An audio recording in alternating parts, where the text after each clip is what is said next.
ओम ज्ञानतिमिरान्धस्य ज्ञानञ्जनशलाकया चक्षुरुन्मिलितं येन तस्मै श्रीगुरुवे नमः। श्रीचैतन्यमनोभीष्टं स्थापितं येन भूतले स्वयं रूपकदा मह्यं ददाति स्वपदान्तिकं वन्देऽहं श्रीगुरुः श्रीयुतपदकमलं श्रीगुरून् वैष्णवाचं श्रीरूपं साग्रजातं सगणरघुनाथान्वितं तं सजीवं साद्वैतं सावधूतं पर्यमसहितं कृष्णचैतन्यदेवं श्रीराधाकृष्णपादान् सगणललिता श्रीविशाखान्विताश्च नारायणं नमस्कृत्यं नरं चैव नरोत्तमं देवीं सरस्वतीं व्यासं ततो जयमुदीरये सुन्वतां स्वकथा कृष्ण पुण्ये श्रवणकीर्तनं हृदयन्तस्तु विभद्राणि विध्नोति सुरसतां नष्टप्रायेषु भद्रेषु नित्यं भागवत सेवया भगवती उत्तमश्लोके भक्तिर्भवति निष्ठकी तदा रजस्तमो भावः कामलोभादये चेति इति निरावृत्तिं स्थितसत्त्वे प्रसिद्धति एवं प्रसन्नमनसो भगवद्भक्ति योगता भगवतत्त्वविज्ञान मुक्तसङ्गस्य जायते विद्यन्ते हृदयं ग्रन्थि छिद्यन्ते सर्वसंशयं चीयन्ते चास्य कर्माणि दृष्ट्वा एव आत्मनीश्वरे धर्म प्रोजितो कैटको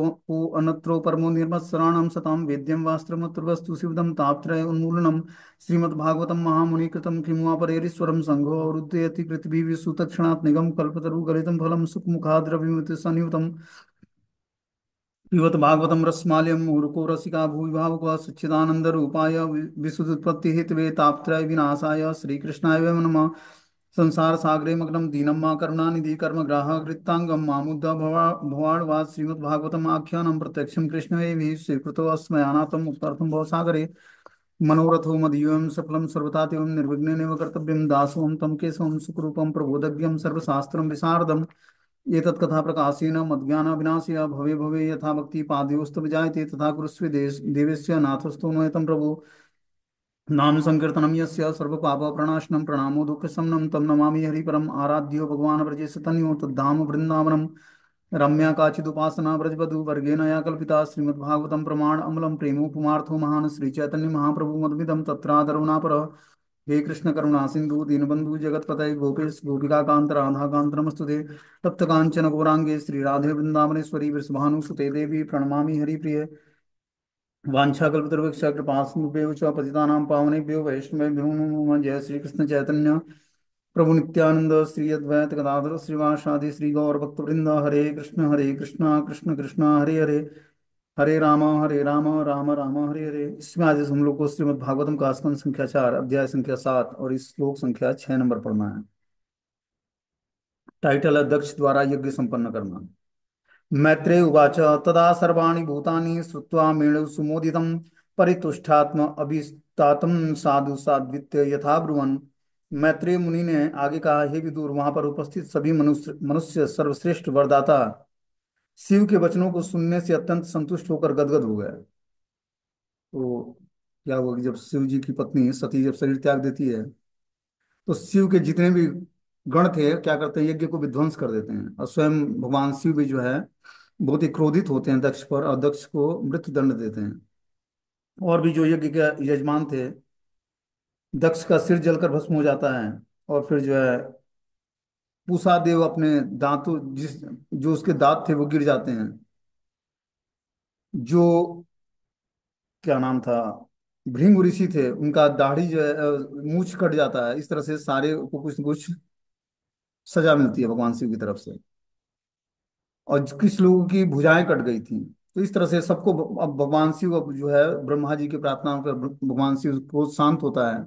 फिर दक्ष को बकरी का गला प्रदान करते हैं, जिसको जिसके मतलब जिसको जो क्षति पहुंची थी उसको भगवान ने आशीर्वाद देकर सबकी क्षति को कंप्लीट किया, जो नुकसान हुआ था उनको। तो दक्ष का जो ओरिजिनल सिर था वो तो जल गया था अग्नि में। तो अब क्या हुआ, बकरे का सिर भगवान शिव ने ट्रांसफर ट्रांसप्लांट किया, उस पर बकरे का सिर लगाया उसके सर पर। फिर वो उसी तरह एक्टिविटी करने लगा जिस तरह पहले दक्ष करता था, लेकिन अब ईर्ष्या द्वेष से मुक्त हो गया। बोलते हैं मैत्रेय मुनि ने आगे कहा, हे विदुर, वहां पर उपस्थित सभी मनुष्य श्रेष्ठ वरदाता शिव के वचनों को सुनकर अत्यंत संतुष्ट होकर गदगद हो गए। इस श्लोक में शिव को मीडुष्यम अर्थात सर्वश्रेष्ठ वरदाता कहा गया है। उन्हें आशुतोष भी कहा जाता है, जिसका अर्थ है कि बहुत जल्दी प्रसन्न होने वाले हैं और बहुत जल्दी क्रुद्ध होने वाले हैं। भगवान शिव जो है बहुत जल्दी क्रुद्ध हो जाते हैं और बहुत जल्दी प्रसन्न हो जाते हैं, इसलिए उनका नाम है आशुतोष। कभी कभी शिव जी आध्यात्मिक जीवन के सर्वश्रेष्ठ वरदाता बन जाते हैं। कहा जाता है कि एक बार एक दरिद्र ब्राह्मण ने शिव जी की पूजा किसी वर के लिए की और शिव ने उस भक्त को सलाह दी कि वह सनातन गोस्वामी के पास जाए वह भक्त उनके पास गया, उन्हें बताया कि शिव जी ने कहा है कि मैं आपसे अच्छा से अच्छा वरदान मांगू। सनातन के पास एक पारस पत्थर था जिसे वे कूड़े में रख आए थे। उस दरिद्र ब्राह्मण की प्रार्थना पर उन्होंने उसे वो पारस पत्थर दे दिया। इससे वह ब्राह्मण अत्यंत प्रसन्न हुआ। वह लोहे में उसे छुलाकर जितना भी चाहे उतना सोना बना सकता था। किंतु सनातन के पास जो जाने के बाद उसने सोचा कि यदि पारस पत्थर ही सर्वश्रेष्ठ वरदान है तो सनातन गोस्वामी ने इसे कूड़े में क्यों रखा है। अतः उसने उसे लौटाकर सनातन गोस्वामी से कहा, महोदय, यदि यह सर्वश्रेष्ठ वरदान है तो आपने इसे कूड़े में क्यों छिपा रखा है। तब सनातन गोस्वामी ने बताया कि वास्तव में यह सर्वश्रेष्ठ वर नहीं है। तो ब्राह्मण पूछता है, तो क्या आप मुझे सर्वश्रेष्ठ वर देंगे। तो सनातन गोस्वामी बोले, हाँ शिव। ब्राह्मण ने बोला कि हाँ, शिव ने मुझे आपके पास सर्वश्रेष्ठ वर प्राप्त करने के लिए भेजा है। तब सनातन गोस्वामी उससे कहने लगे कि वो पास के जलाशय यमुना के पास उस पारस पत्थर को फेंक कर वापस आओ। उस ब्राह्मण ने वैसा ही किया। जब वो लौटा तो उसे उन्होंने हरे कृष्ण महामंत्र में दीक्षा प्रदान की। इस प्रकार शिव के वर से ब्राह्मण को भगवान कृष्ण के सर्वश्रेष्ठ भक्त की संगति मिली और वो हरे कृष्ण महामंत्र का जप करने लगा और महामंत्र में दीक्षा प्राप्त कर लिया। तो इस तरह से भगवान शिव बहुत ही कृपालु हैं। वो आध्यात्मिक जीवन के सर्वश्रेष्ठ वरदाता हैं। वो आध्यात्मिक जीवन में वर प्रदान करने वाले हैं। और क्या करते हैं, हमारे जीवन में जो हमारे लिए फेवरेबल है भक्ति के लिए, उससे हमें मिला देते हैं। आध्यात्मिक गुरु भी प्रदान करते हैं। देखो यहाँ पर उस ब्राह्मण को सनातन गोस्वामी जैसे गुरु मिले। किसकी कृपा से? भगवान शिव की। वो धन की तलाश में था। तो उन्होंने काशी का ब्राह्मण था वो, काशी मतलब बनारस का। और बनारस से उसको कहाँ भेजा? वृंदावन, सनातन गोस्वामी से मिलने के लिए। और सनातन गोस्वामी के पास आता है और सनातन गोस्वामी फिर उसको महामंत्र में दीक्षा दीक्षा प्रदान करते हैं। बोलते हैं, ततो मीढस्य वा सा मंत्रस्य सुनासिरा सहर्षि भूयस्तेद्य यजनम समीणम व वेद्यो ययु। जब मुनियों ने के प्रमुख भृंगु ने शिव को यज्ञशाला में पधारने के लिए आमंत्रित किया, इस तरह से ऋषिगण, शिव जी तथा ब्रह्मा समेत सभी देवता उस स्थान पर गए जहाँ वो महान यज्ञ संपन्न हो रहा था। तो जहाँ वो महान यज्ञ संपन्न हो रहा था भृगु की यज्ञशाला में, सारे ऋषिगण, शिव जी तथा ब्रह्मा समेत सभी देवता उस महान यज्ञ में फिर से संपन्न करने के लिए जाते हैं, क्योंकि यज्ञ विध्वंस हो गया था। बोलते हैं, दक्ष द्वारा आयोजित सारा यज्ञ शिव द्वारा नष्ट भ्रष्ट कर दिया गया था। अतः वहां पर उपस्थित समस्त देवताओं ने ब्रह्मा तथा ऋषियों समेत शिव जी से विशेष अनुरोध किया कि वहां पधार कर यज्ञ अग्नि को पुनः प्रज्वलित करें। एक सामान्य कहावत है कि शिवहीन यज्ञ, जिसका अर्थ है कि शिव के बिना कोई भी यज्ञ असफल रहता है। भगवान विष्णु यज्ञेश्वर कहलाते हैं। तो भी प्रत्येक यज्ञ में आवश्यक होता है कि सभी देवता जिनमें ब्रह्मा तथा शिव प्रमुख हैं उपस्थित रहें। तो बता रहे हैं कि यहाँ पर कि वास्तविक यज्ञ के भोक्ता कौन है? भगवान विष्णु हैं। ठीक है ना। लेकिन और प्रत्येक यज्ञ में उनकी आवश्यकता है, लेकिन सभी देवता यहाँ तक कि ब्रह्मा और शिव भी यज्ञ में उपस्थित रहते हैं, तभी यज्ञ पूर्ण माना जाता है। क्योंकि भगवान अपने भक्तों के साथ रहते हैं। तो देवता क्या है? भक्त, भगवान के भक्त हैं। तो ब्रह्मा और शिव भी वहां पर उपस्थित रहते हैं और सारे देवता। तब जाकर भगवान योगेश्वर जो भगवान विष्णु हैं, वो यज्ञ में हवन को एक्सेप्ट करते हैं, स्वीकार करते हैं। जब शिव जी के निर्देशानुसार सब कुछ संपन्न हो गया तो यज्ञ में वध के निमित्त लाए पशु के सिर को दक्ष के शरीर से जोड़ दिया गया। क्या बोलते हैं यहाँ पर कि जब शिव जी के निर्देशानुसार सब कुछ संपन्न हो गया तो यज्ञ में वध के निमित्त लाए गए पशु के सिर को दक्ष के शरीर से जोड़ दिया गया। जो दक्ष का शरीर था, यज्ञ में वध के लिए लाया गया था, क्या? बकरा।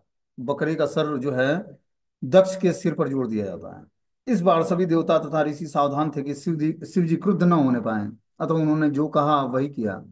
यहाँ पर एक विशेष रूप से बताया गया कि दक्ष के शरीर को पशु बकरे के सिर के साथ जोड़ दिया गया। दक्ष का सिर कट गया था, उसका शरीर डेड पड़ गया था। सिर कट जाए तो शरीर खत्म हो जाता है। तो दक्ष को फिर से जीवित करने के लिए, क्योंकि यज्ञ दक्ष ही संपन्न करा रहा था, तो क्या हुआ? दक्ष के शरीर पर बकरे के सिर को जोड़ दिया गया। संध्यमाने शिरसि दक्षो रुद्राभि वीक्षितम सज्ञम सुप्तम यो तथ्यो ददृशो जाग्रतो मृडम। जब दक्ष के शरीर पर पशु का सिर लगा दिया गया तो दक्ष को तुरंत ही होश आ गया। जो ही वह निद्रा से जगा तो उसने अपनी समक्ष शिव जी को खड़ा देखा। जब दक्ष का गला जब बकरे का लगा दिया जाता है तो दक्ष जीवित हो गया। जीवित हो गया तो क्या हुआ? उठकर खड़ा हो गया। उसको लगा कि मैं सोया हुआ था। पता नहीं, यहाँ पर उदाहरण दिया गया कि दक्ष उठकर खड़ा हुआ मानो उसे गहरी नींद में जगाया गया हो। इससे ही संस्कृत में सुप्त इवथ्यो कहते हैं। इसका अर्थ यह है कि निद्रा से जगने पर मनुष्य को तुरंत स्मरण हो जाता है कि उसे क्या करना है।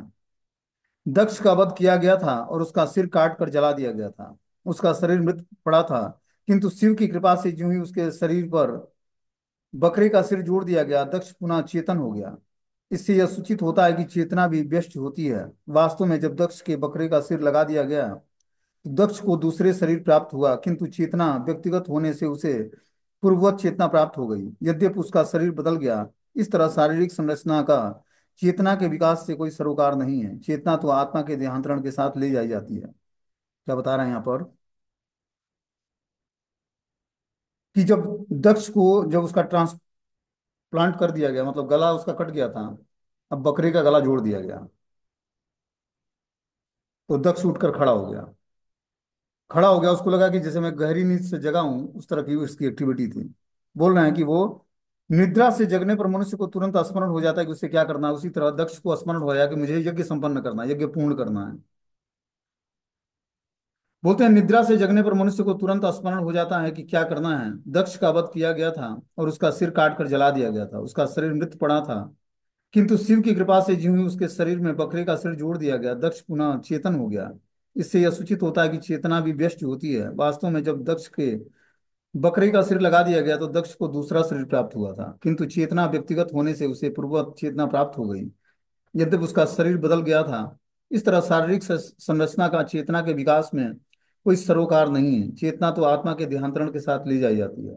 जब आत्मा का देहांतरण होता है, तब उस चेतना को, आत्मा को मन बुद्धि अहंकार के साथ दूसरे शरीर में डाला जाता है। लेकिन दक्ष का बस सर कटा था, शरीर वही था। तो भगवान शिव ने क्या किया, जो यज्ञ में बलि देने के लिए जो पशु ले आया गया था बकरा, उसके सर को जो है काट कर और दक्ष के गले पर लगा देते हैं। दक्ष उठ जाता है और उसको पूर्व अपनी चेतना आ जाती है, और वो अब यज्ञ करने के लिए तैयार हो जाता है। उस बकरे के सर को जब दक्ष के ऊपर लगाया तो दक्ष को पूर्व, मतलब उसको पूर्व स्मरण हो जाता कि मैं किस कारण से सोया हुआ था। उसको लगा कि मैं सोया हुआ था, और इस प्रकार वो पुनः जो है यज्ञ में बैठ जाता है। बोलते हैं कि उस समय जब दक्ष ने बैल पर सवारी करने वाले भगवान शिव को देखा तो उसका हृदय शिव के प्रति द्वेष से कलुषित था, तुरंत निर्मल हो गया, जिस प्रकार सरोवर का जल शरतकालीन वर्षा से स्वच्छ हो जाता है। अब इस घटना के बाद जब उसका गला कट गया और भगवान शिव ने बकरे का गला लगा दिया, तब दक्ष जो है ईर्ष्या द्वेष से के कलुषित व्यवहार से मुक्त हो गया, और तुरंत उसका हृदय निर्मल हो गया। जैसे सरोवर का जल शरतकालीन वर्षा से स्वच्छ हो जाता है, उसी तरह उसका हृदय जो है शिव जी के प्रति जो द्वेष से कलुषित था वो साफ निर्मल हो जाता है, जब भगवान शिव को बैल की सवारी पर बैठा हुआ देखता हो तो। बोलते हैं शिव जी मंगलकारी क्यों कहलाते हैं। जो कोई शिव को भक्ति भाव से तथा आदर पूर्वक देखता है उसका हृदय निर्मल हो जाता है। राजा दक्ष का हृदय शिव के प्रति द्वेष से दूषित था, अतः जब उसने थोड़ा प्रेम और भक्ति के साथ शिव को देखा तो उसका हृदय तुरंत स्वच्छ हो गया। वर्षा ऋतु में जलाशय गंदले हो जाते हैं, किंतु जब शरत काल में वर्षा होती है तो सारा जल तुरंत निर्मल और पारदर्शी हो जाता है। इसी प्रकार दक्ष का हृदय यद्यपि शिव जी को अपमानित करने से अशुद्ध था, जिसके कारण उसे दंडित होना पड़ा, किंतु अब दक्ष चेत हो चुका था, अतः शिव जी को श्रद्धा पूर्वक देखते ही उसका हृदय तुरंत स्वच्छ हो गया। इस घटना के बाद जब उसका गला भगवान ने शिव ने काट दिया और फिर से ट्रांसप्लांट कर दिया बकरे के गले से, तो उसका जो ईर्ष्या द्वेष की भावना थी वो समाप्त हो गई, और भगवान शिव को रिस्पेक्ट करने लगा उसने। शिव जी को श्रद्धा पूर्वक देखते ही उसका हृदय तुरंत स्वच्छ हो गया। जब हम किसी वैष्णव को ईर्ष्या द्वेष से देखते हैं तो तुरंत हमारे अंदर कलुषिता आ जाती है, ठीक है ना। और जैसे ही हम शुद्ध हृदय से श्रद्धा पूर्वक देखते हैं वैसे ही हमारे अंदर भक्ति का जागरण हो जाता है। बोलते हैं राजा दक्ष ने शिव जी की स्तुति करनी चाहिए, किंतु अपनी पुत्री सती की दुर्भाग्यपूर्ण मृत्यु का स्मरण हो जाने से उसके नेत्रों में आंसुओं से भर आए और शोक से उसकी वाणी अवरुद्ध हो गई। वह कुछ भी नहीं कह सका। बोलते हैं जब राजा दक्ष ने शिव जी की स्तुति करनी चाहिए, किंतु अपनी पुत्री सती की दुर्भाग्यपूर्ण मृत्यु का स्मरण हो जाने से उसके नेत्र आंसुओं से भर गए। पहले उसको अपना भौतिक ऐश्वर्य का बहुत ही गर्व था दक्ष को, लेकिन गला कटने के बाद क्या हुआ, जब उसको दोबारा जब वो जीवित हुआ बकरे के गले के साथ, तब उसका ईर्ष्या द्वेष भी निकल गया और हृदय निर्मल हो गया उसका। वो सारा ईर्ष्या द्वेष जो है समाप्त हो गया। बोल रहे हैं अपनी पुत्री के सती के दुर्भाग्यपूर्ण मृत्यु का स्मरण हो जाने से उसके नेत्र आंसुओं से भर जाते हैं और शोक से उसकी वाणी अवरुद्ध हो जाती है। वह कुछ भी कह नहीं सका। उस समय प्रेम विहल होने से राजा दक्ष अत्यधिक जागरूक हो उठा था। उसने बड़े ही यत्न से अपने मन को शांत किया, अपने भावावेग को रोका और शुद्ध चेतना से शिव जी की स्तुति करनी प्रारंभ की। अब क्या करता है, भगवान शिव के प्रति जब उसकी श्रद्धा भाव जागृत होती है तो उसका हृदय जो है प्रेम से आप्लावित हो जाता है और इस प्रकार वो जागरूक हो जाता है। ठीक है ना, जागृत अवस्था में आ जाता है। जब वैष्णव अपराध हम करते हैं तो क्या होता है, हमारी चेतना सुसुप्त हो जाती है, भक्ति नष्ट नहीं होती है। भक्ति तो वहीं पर जहां पर आप कर रहे थे उतना ही परसेंट पर रुकी रहेगी। अब आप भक्ति नहीं कर पाओगे लेकिन वो भक्ति भी नष्ट नहीं होगी, आपकी चेतना दूषित हो जाएगी, तमोगुणी हो जाएगी। तो वही दक्ष के साथ हुआ कि प्रेम विवल होने से राजा दक्ष अत्यधिक जागरूक हो उठा। जब भगवान शिव का गुणगान करना शुरू किया, उसने स्तुति करनी शुरू की, तो उसकी चेतना जो है जागृत अवस्था में आ गई। मतलब वो तमोगुण से ऊपर उठकर सतोगुण में स्थिर हो गया और उसके हृदय में प्रेम विवल होने लगा, प्रेम प्रकट हो गया। उसने बड़े ही यत्न से अपने मन को शांत किया और अपने भावावेग को रोका, शुद्ध चेतना से भगवान शिव की स्तुति करनी प्रारंभ कर दी। अब जो है शुद्ध चेतना से भगवान शिव को स्तुति अर्पण करता है। क्या बोलता है, दक्ष उवाच भूयानुग्रह अहो भवतां कृतो में दंडस्त्वया मयि भृतो यद्यपि प्रलब्धम न ब्रह्म बंधुषु च वा भगवान अवज्ञा तुभ्यं हरश्च कुत एव धृत व्रतेषु। राजा दक्ष ने कहा, हे भगवान शिव, मैंने आपके प्रति बहुत बड़ा अपराध किया है, किंतु आप इतने उदार हैं कि आपने अपने अनुग्रह से वंचित करने के बजाय मुझे दंड देकर मेरे ऊपर कृपा किया है। आप तथा भगवान विष्णु अयोग्य निकम्मे ब्राह्मणों तक की उपेक्षा नहीं करते, तो फिर भला आप मेरी उपेक्षा क्यों करने लगे? मैं तो यज्ञ करने में लगा रहता हूँ। तो इस तरह से भगवान शिव से प्रार्थना करता है राजा दक्ष कि मैंने आपके प्रति बहुत बड़ा अपराध किया है, बहुत सारे अपशब्द बोले हैं आपके प्रति, किंतु आप इतने उदार हैं कि आपने अनुग्रह करके, अनुग्रह से वंचित करने के बजाय मुझे दंड देकर मेरे ऊपर कृपा किया है आपने। अपने अनुग्रह से मुझे वंचित नहीं किया, थोड़ा सा दंड देकर आपने मुझ पर कृपा किया है जिससे मैं सुधर जाऊं। आप तथा भगवान विष्णु अयोग्य निकम्मे ब्राह्मणों तक की उपेक्षा नहीं करते हैं। कोई ब्राह्मण है और निकम्मा है, मतलब बदमाश है, तो भगवान विष्णु उस पर क्या करते हैं, उपेक्षा नहीं करते उसको। आपने मेरी उपेक्षा क्यों तो फिर भला आप मेरी उपेक्षा कैसे करते? मैं तो यज्ञ करने में लगा हुआ था। तो थोड़ा बहुत उसके अंदर ईर्ष्या द्वेष था, जिसको भगवान शिव ने थोड़ा सा अनुग्रहवश दंड देकर उस पर कृपा कर दिया और वो ईर्ष्या द्वेष उसके हृदय से निकल गया। बोलते हैं यद्यप दक्ष अपना अपने को पराजित मान रहा था, किंतु वह जानता था कि दंड शिव जी की महान कृपा है। उसे स्मरण हुआ कि शिव तथा विष्णु कभी भी ब्राह्मणों की उपेक्षा नहीं करते, भले ही ब्राह्मण अयोग्य क्यों न हो। वैदिक सभ्यता के अनुसार ब्राह्मण कुल के वंशज को कभी कठोर दंड नहीं दिया जाता। इसका प्रत्यक्ष प्रमाण अश्वत्थामा के साथ अर्जुन का व्यवहार था। तो जो ब्राह्मण कुल में उत्पन्न होता है उसको कठोर दंड देने का विधान नहीं है, और जो उससे कुछ गलती हो जाती है या उसके अंदर अयोग्यता है, योग्य ब्राह्मण नहीं है, तो उसको दंड नहीं दिया जाता है। इसका प्रत्यक्ष प्रमाण अश्वत्थामा के साथ अर्जुन का व्यवहार था। अश्वत्थामा महान ब्राह्मण द्रोणाचार्य का पुत्र था, जिसने पांडवों के सभी पुत्रों के सोए हुए हत्या करने का घोर अपराध किया था और जिसके लिए श्री कृष्ण ने उसकी भर्त्सना की थी। तो भी अर्जुन ने उसका वध नहीं किया क्योंकि वो ब्राह्मण पुत्र था। यहाँ पर प्रत्युत ब्रह्म बंधुषु शब्द अत्यंत महत्वपूर्ण है, जिसका अर्थ है कि ऐसा व्यक्ति जो ब्राह्मण पिता से उत्पन्न तो है किंतु जिसके कर्म ब्राह्मणों के स्तर के अनुकूल न हो, ऐसा व्यक्ति ब्राह्मण न होकर ब्रह्म बंधु कहलाता है। तो जो ब्राह्मण परिवार में तो जन्म लिया लेकिन कर्म उसके ब्राह्मण के नहीं है, ठीक है ना, उसको ब्रह्म बंधु बोलते हैं।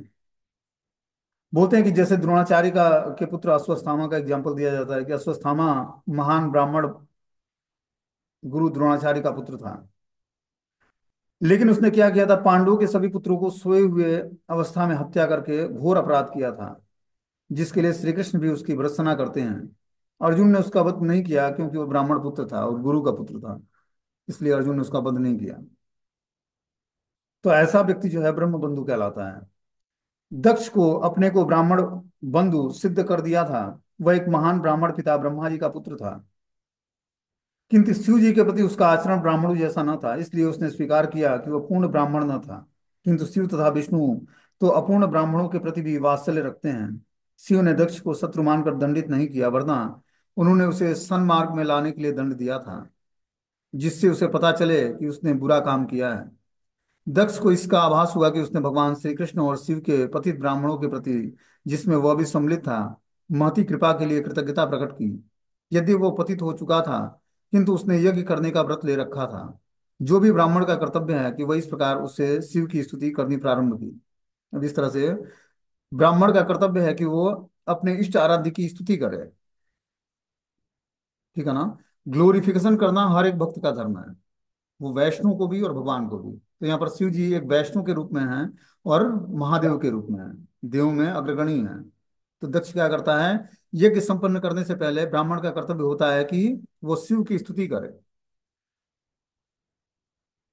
बोलते हैं विद्या तपो व्रत धरा मुखतम अस्म विप्रान ब्रह्मात्म तत्व मवितु प्रथमम त्वस्राक्रम तद ब्राह्मणा परम सर्व विपस्तुपासिम पालम पशूनिव विभो प्रगृह दंडम।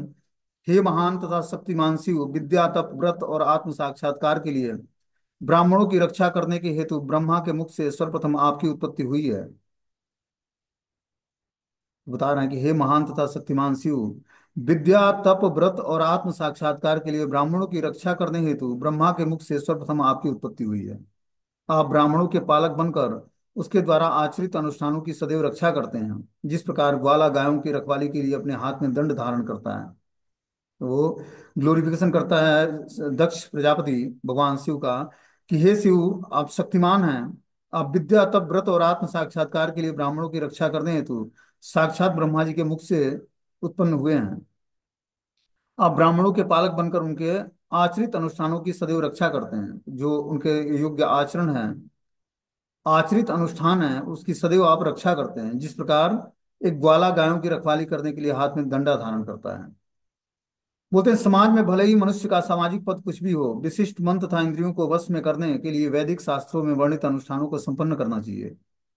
शिव को पशुपति कहा गया है क्योंकि वे जीवात्माओं की उन्नत चेतनाओं में रक्षा करते हैं, जिससे वह वर्ण तथा आश्रम की वैदिक पद्धति का अनुसरण कर सके। पशु शब्द से पशु तथा मनुष्य दोनों का बोध होता है। यह कहा जाता है कि शिव जी पशुओं तथा पार्श्विक वृत्ति वाले जीवात्माओं को भी आध्यात्मिक दृष्टि से उन्नत नहीं है, सदा सदैव रक्षा करने में रुचि दिखाते हैं।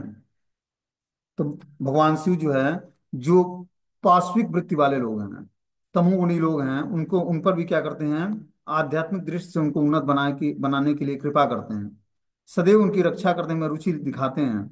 ब्राह्मणों की उत्पत्ति परमेश्वर के मुख से हुई है। हमें यह सदा स्मरण रखना चाहिए कि शिव को भगवान विष्णु के प्रतिनिधि के रूप में संबोधित किया जाता है। वैदिक साहित्य में वर्णित है कि ब्राह्मण विष्णु के विराट रूप के मुख से प्रकट हुए, क्षत्रिय भुजाओं से, वैश्य उदर से और कटी भाग से, शूद्र पांवों से उत्पन्न हुए। शरीर की संरक्षण में सिर का प्रमुख महत्व है। ब्राह्मण भगवान के मुख से उत्पन्न हुआ, जिससे विष्णु की पूजा हेतु दान स्वीकार कर सके, वैदिक ज्ञान का प्रसार कर सके। शिव को पशुपति कहा जाता है। वे ब्राह्मणों तथा अन्य जीवात्माओं की रक्षा अब्राह्मणों या आत्म साक्षात्कार के विरोधी असंस्कृत व्यक्तियों के हमलों से करते हैं। तो इस तरह से यहाँ पर बता रहे हैं कि जो है, शिव जी क्या करते हैं, जो पतित जीवात्मा हैं, पार्श्विक वृत्ति के हैं, उन पर भी आध्यात्मिक दृष्टि से कृपा करके उनको अपने स्थान से उसको ऊपर उठाते हैं। मतलब वो नीचे निम्न अवस्था में है, पार्श्विक वृत्ति में है, लेकिन धीरे धीरे उसकी चेतना को शुद्ध करके उसको आध्यात्मिक धरातल पर ऊपर उठाते हैं।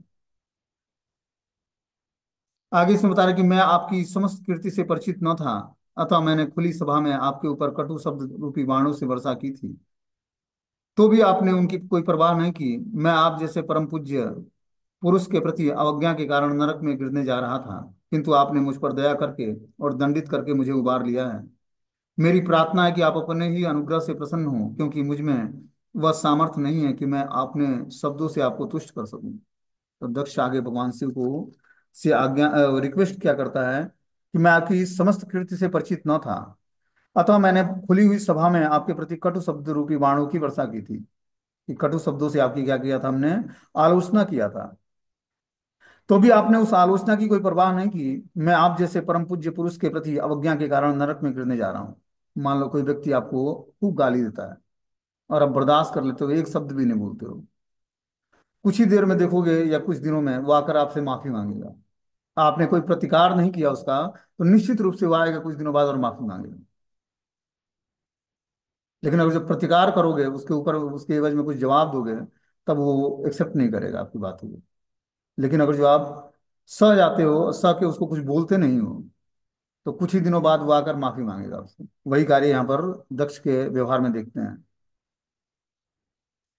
कि बता रहा है कि मैं समस्त कीर्ति से आपके अपरिचित था। भगवान शिव के बाहरी वेशभूषा को देखकर जो है दक्ष पहचान नहीं पाया भगवान शिव की स्थिति को।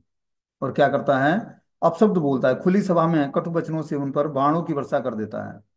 तो भी आपने उसकी परवाह नहीं की। मैं आप जैसे परम पूज्य पुरुष के प्रति अवज्ञा के कारण नरक में गिरने जा रहा था, किंतु आपने मुझ पर दया की है और दंडित करके मुझे उस कष्ट से उबार लिया है। मेरी प्रार्थना है कि आप आपने ही अनुग्रह से प्रसन्न हो, क्योंकि मुझ में वह सामर्थ्य नहीं है कि मैं अपने शब्दों से आपको तुष्ट कर सकूं। बोलते हैं जब भक्त पर विपत्ति आती है तो वह प्रायः इसे भगवान के अनुग्रह रूप में स्वीकार कर लेता है। वस्तुतः दक्ष ने शिव के प्रति जो अपमानजनक शब्द कहे थे, वह उसे सदा के लिए नरक में गिराने के लिए पर्याप्त था। जो दक्ष ने जो बात बोली थी भगवान शिव को, अपमानजनक शब्द, वो दक्ष घोर नरक में जाता, क्योंकि एक वैष्णव के प्रति उसने अपराध किया था। किंतु उसके प्रति दयालु होने के कारण शिव ने उसके अपराध को निष्क्रिय करने के लिए दंड दिया। तो जो कोई वैष्णव अपराध करता है और जिसके प्रति अपराध करता है वो कुछ दंड दे देता है उस वैष्णव को, तो अपराध जो है क्षमा हो जाता है, निष्क्रिय हो जाता है। तो भगवान शिव ने क्या किया, उसके अपराधों को क्षमा करने के लिए उसको कुछ दंड दिया। दक्ष को इसको अनुभव किया कि उसकी उनकी इस महानता के लिए अपने आप को उनका अनुग्रहित समझा। कभी कभी पिता बच्चे को दंड देता है, और जब बच्चा बड़ा हो जाता है और समझदार हो जाता है,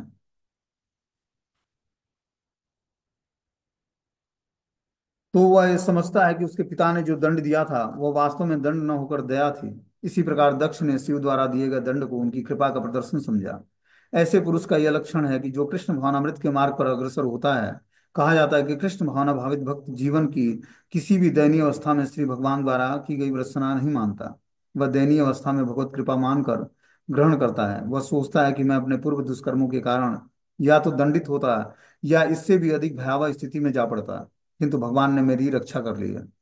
तो भगवान को अपने भक्तों को दंड देते हैं उसके पूर्व दुष्कर्मों को सुधारने के लिए। तो सुधर जाता है और उसको भगवान का अनुग्रह मानता है।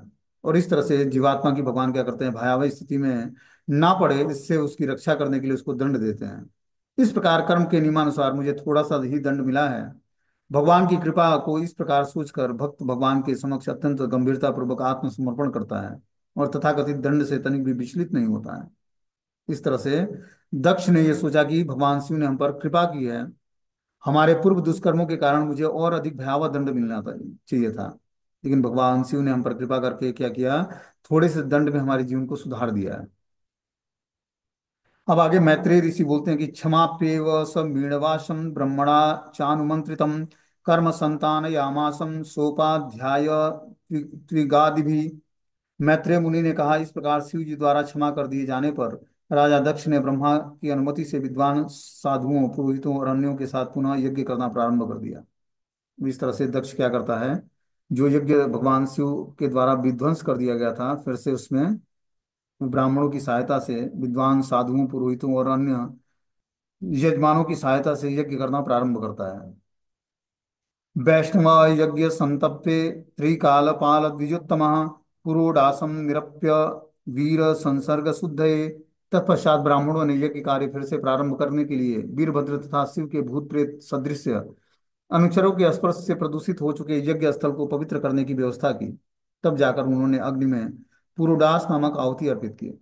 इस तरह से यज्ञ फिर से संपन्न करना शुरू करते हैं।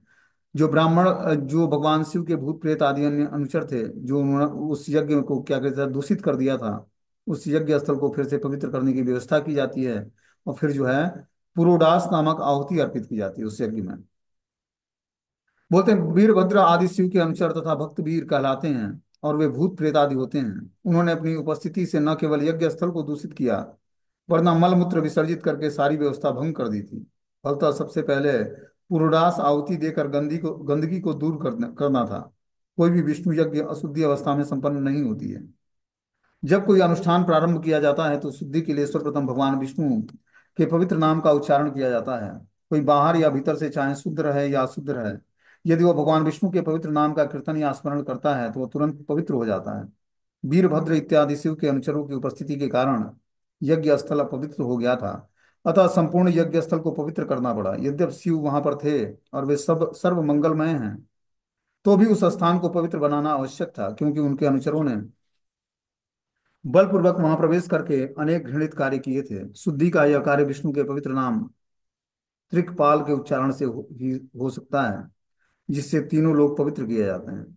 इस तरह से वहां पर जो यज्ञ संपन्न करने जा रहे थे दक्ष, उसको पहले शुद्ध किया गया त्रिकपाल नामक मंत्र का, विष्णु के पवित्र नाम का उच्चारण करके, जिससे तीनों लोग पवित्र हो जाता है इस नाम के उच्चारण मात्र से।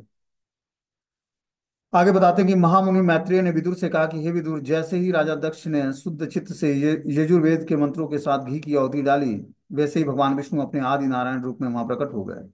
जैसे ही दक्ष क्या करता है, शुद्धिकरण मंत्र पाठ करने के बाद शुद्ध चित्त से यजुर्वेद के मंत्रों का उच्चारण करते हुए घी में आहुति डालता है, क्योंकि वैदिक मंत्र जो है, वैदिक यज्ञ जो संपन्न किए जाते थे यज्ञ कुंड में, वो वेदों के जो मंत्र हैं, यजुर्वेद के मंत्र, सामवेद के मंत्र, उसके अनुसार जो है उच्चारण करके यज्ञ में घी और हबी की आहुति डाली जाती थी, जिससे साक्षात भगवान नारायण उसको स्वीकार करते थे।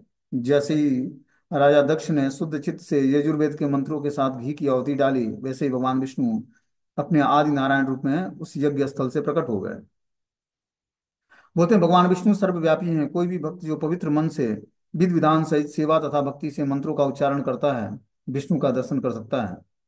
ब्रह्म संहिता में कहा गया कि जिस भक्त की आंखों में भगवत प्रेम का अंजन लगा होता है, वह अपने हृदय में निरंतर भगवान का दर्शन कर सकता है। भगवान श्याम सुंदर अपने भक्तों पर इतने कृपालु जो हैं। इस तरह से प्रेमांजन छुरित भक्त विलोचने न संतम सदे हृदय से विलोकयंती यम श्याम सुंदरम अचिंत गुण स्वरूपम गोविंद आदि पुरुषम तम हम भजामि। जो भी अपने नेत्रों में प्रेमांजन छुरित भक्ति विलोचन है ना, प्रेम का अंजन लगाकर भगवान की भक्ति करने का और दर्शन करने का प्रयास करता है, तो भगवान श्याम सुंदर उसको दर्शन प्रदान करते हैं। उसके हृदय में निरंतर भगवान का दर्शन होता रहता है। आगे बता रहे हैं कि तत्स्वप्रभा तेषाम भूत्यन्या दिशोदसम मुष्तेजम उपानीतम तदाक्षेण स्रोत वाजिनाम। भगवान नारायण स्रोत तथा गरुड़ के कंधे पर आरूढ़ थे, जिससे बड़े बड़े पंख थे। जैसे ही भगवान प्रकट हुए, सभी दिशाएं प्रकाशित हो उठी, जिससे ब्रह्मा तथा अन्य उपस्थित जनों की क्रांति घट गई। तो इस तरह से यज्ञ स्थल में भगवान नारायण प्रकट हो जाते हैं गरुड़ के कंधों पर आरूढ़ होकर, जिसके बड़े बड़े पंख थे। स्वयं भगवान प्रकट होते हैं, और भगवान विष्णु के प्रकट होने से, नारायण के प्रकट होने से सभी दिशा जो है प्रकाशित हो जाती है, और ब्रह्मा और अन्य उपस्थित जनों की क्रांति घट जाती है भगवान के सामने। बता रहे हैं कि आगे भगवान जो विष्णु थे, उनका स्वरूप क्या था। श्यामो हिरण्य अस्नु अर्कम किरीटी जुष्टो नीलालक ब्रह्मर मंडित कुंडलास्यम शंख चक्र गदापाण गदासी चर्म व्याघ्रे हिरण्यमयम भुजे रिव कर्णिकारम। उनका वर्ण श्याम था, उनके वस्त्र स्वर्ण की तरह पीले तथा मुकुट सूर्य के समान दे दीप्यमान था। उनके बाल भौरों के समान काले और मुख कुंडलों से आभूषित था। उनकी आठ भुजाएं शंख चक्र गदा कमल वाण धनुष ढाल और तलवार धारण किए थी। ये कंगन तथा बीजावट जैसे वस्त्र स्वर्ण आभूषणों से अलंकृत थे। उनका सारा शरीर कनेर के उस कुसुमित वृक्ष के समान प्रतीत हो रहा था, जिसमें विभिन्न प्रकार के फूल सुंदर ढंग से सजाए गए हैं।